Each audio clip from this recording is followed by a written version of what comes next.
రైతు భరోసా కింద అధ్యక్ష ప్రతి రైతుకు పెట్టుబడి సహాయం కోసం అని చెప్పి ప్రతి రైతుకు తోడుండే కార్యక్రమం చెప్పిన దానికంటే ముందే అధ్యక్ష ఈ ఏడాది అక్టోబర్ 15 నుంచి అమలు చేస్తా ఉన్నాము అని చెప్పి కూడా గర్వంగా కూడా చెప్తా ఉన్నాం అధ్యక్ష.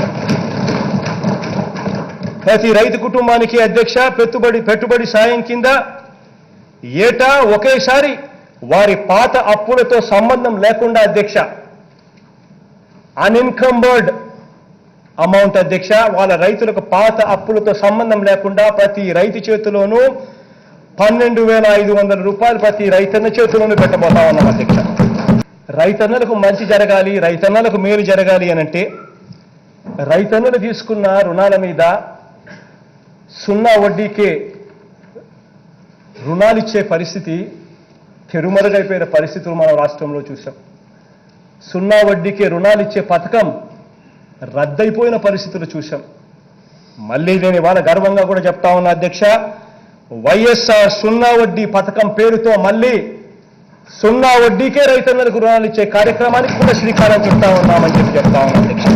పూర్తిగా ఈ గవర్నమెంట్ బడుల రూపురేఖలను పూర్తిగా మార్చబోతా ఉన్నామని చెప్పి కూడా గర్వంగా కూడా ఇవాళ చెప్తా ఉన్నాం అధ్యక్ష.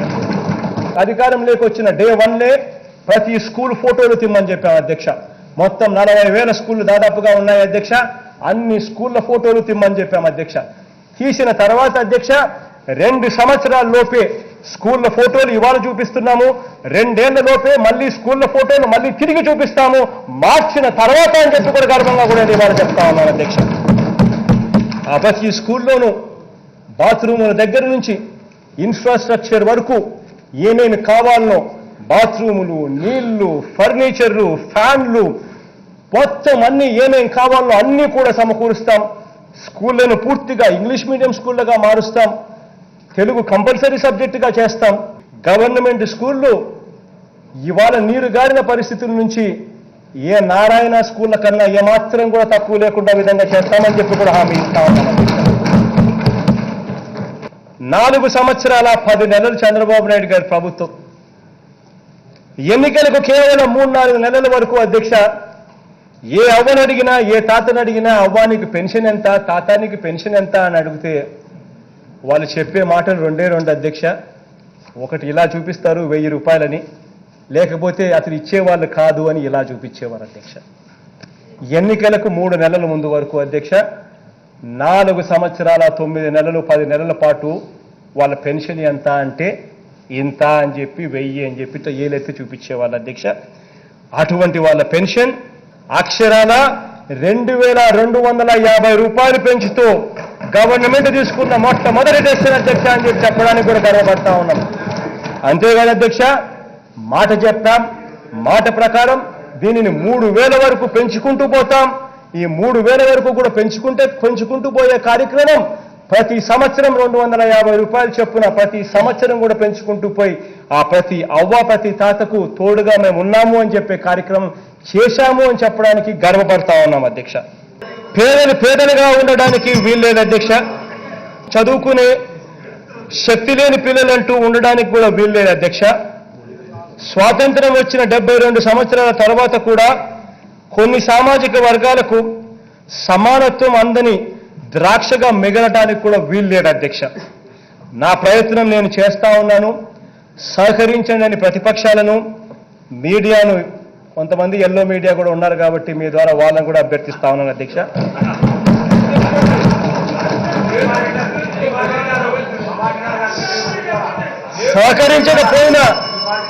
సహకరించకపోయినా నా అడుగులు ముందుకే అది స్పష్టం చేస్తా ఉన్నాను. రాష్ట్ర విభజన ఎలా జరిగిందో ఎవరు చేశారో అందరికీ కూడా తెలుసు అధ్యక్ష. ఆ తర్వాత కొత్త రాష్ట్రాన్ని నేనైతేనే అభివృద్ధి చేస్తాను అని చెప్పిన వారు గత 5 ఏళ్లుగా ఏం చేశారో కూడా ప్రజలందరికీ కూడా తెలుసు అధ్యక్ష. 2014లో మన రాష్ట్రానికి తగిలిన గాయాల అధ్యక్ష గత 5 ఏళ్లుగా మానకపోగా ఆ గాయాల నుంచి గత పాలకుల అధ్యక్ష రక్తం పిండిన పరిస్థితులు కూడా మనం అంతా గమనించాం అధ్యక్ష. రాష్ట్ర ఆర్థిక వ్యవస్థ సర్వనాశనం అయిపోయింది. ఆస్తులు పోయి అప్పులు పెరిగాయి, రైతు రాష్ట్రం సర్వనాశనమైపోయిన పరిస్థితులు ఈరోజు మన రాష్ట్రంలో కనిపిస్తా ఉన్నాయి అధ్యక్ష. రంగాల వారీగా మనం ఎక్కడ ఉన్నాం, ఆర్థిక పరిస్థితి, అవినీతి కోణం, వ్యవసాయం, పరిశ్రమలు, సేవారంగం, చదువులు, ఉద్యోగాలు, నీటి ప్రాజెక్టులు, ఇలా ప్రధానంగా 10 అంశాలు తీసుకుంటే రాష్ట్రం ఏ రకంగా వెనుకబాటుకు అన్యాయాలకు గురైందన్న వాస్తవ పత్రాల రూపంలో త్వరలోనే ప్రజల ముందుకే ఉంచుతాం అధ్యక్ష. ఇందులో రాజకీయంగా కక్ష సాధింపులు ఎక్కడా లేవు అధ్యక్ష. అవినీతి చేసిన వారికి మాత్రం అధ్యక్ష ఖచ్చితంగా శిక్షలు తప్పవు అని మాత్రం ఖచ్చితంగా చెప్తాం. పోలవరానికి సంబంధించి 7 మండలాలు ముంపు ఇటువైపు ఇవ్వకపోతే నేను ప్రమాణ స్వీకారం చేయను అంటాడు అధ్యక్ష. మరి బాగుంది అధ్యక్ష. మరి ప్రత్యేక హోదా ఏం పాపం చేసింది అధ్యక్ష?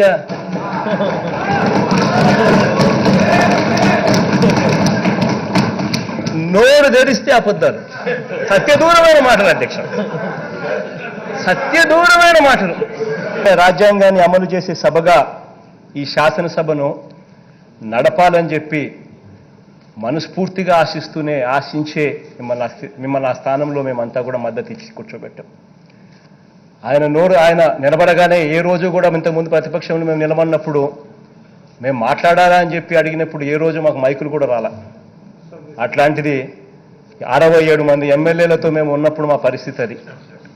అయినా ఇవాళ ఆ 67 మందిని కాస్త 23 మందిలోకి పడిపోయినా కూడా